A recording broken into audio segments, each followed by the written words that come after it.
सर्वसामान्यांच्या हक्काचा आवाज जागर जनस्थान।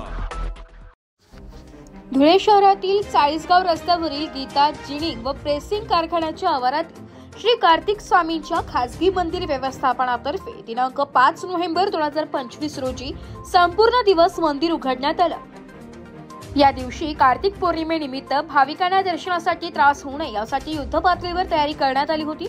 या मंदिरात दरवर्षी जुन्या पिढीतील भाविकांची प्रचंड गर्दी होत असल्याने आवश्यक त्या ठिकाणी प्रखर ज्योत पेटणारे दिवे, बॅरिकेड्स लावण्यात आले होते। भाविकांनी रांगेत येऊन दर्शन घेतले।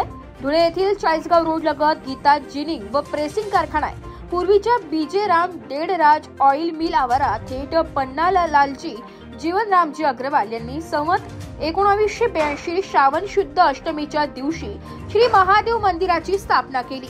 याच वेळी या जुन्या पद्धतीचा घुमट आकाराच्या मंदिरात गणपती, शिवशंकर, पार्वती माता व हनुमान यांच्या आकर्षक अशा संगमरवरी मूर्तीसह श्री कार्तिक स्वामीच्या मूर्तीची स्थापना केली।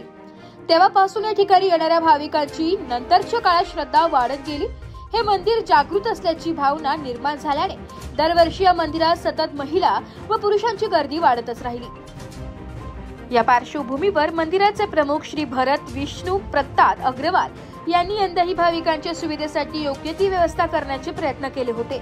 मंदिराकडे जाणाऱ्या रस्त्यांवर प्रसार ज्योते, फेकणारे दिवे, रस्त्यांची डागडुजी, मंदिराची विद्युत रोषणाई, परिसर सफाई, वाहन पार्किंग इत्यादी कामावर भर देण्यात आला। संपूर्ण उत्तर महाराष्ट्रात श्री कार्तिक स्वामीचे मंदिर अपवादात्मक ठिकाणीच आहे। जागर जनस्थानसाठी प्रतिनिधी रूपक बिरारी, धुळे। शेठ पन्नालालजी जीवनरामजी अग्रवाल यांनी संवत 1982 श्रावण शुद्ध अष्टमीला स्थापन केलेले आहे। सदर मंदिर हे कार्तिक पौर्णिमेला खुले असते। कार्तिक पौर्णिमेला कार्तिक स्वामींच्या दर्शनाचे विशेष महत्त्व असते। कार्तिक भक्त मोठ्या प्रमाणावर कार्तिक स्वामींचे दर्शन या दिवशी घेत असतात। आज मंदिर कार्तिक स्वामींची पूजा अर्चना करून होम हवन करून मंदिर भाविकांसाठी खुले करण्यात आलेले। भाविकांनी या दर्शनाचा लाभ घ्यावा।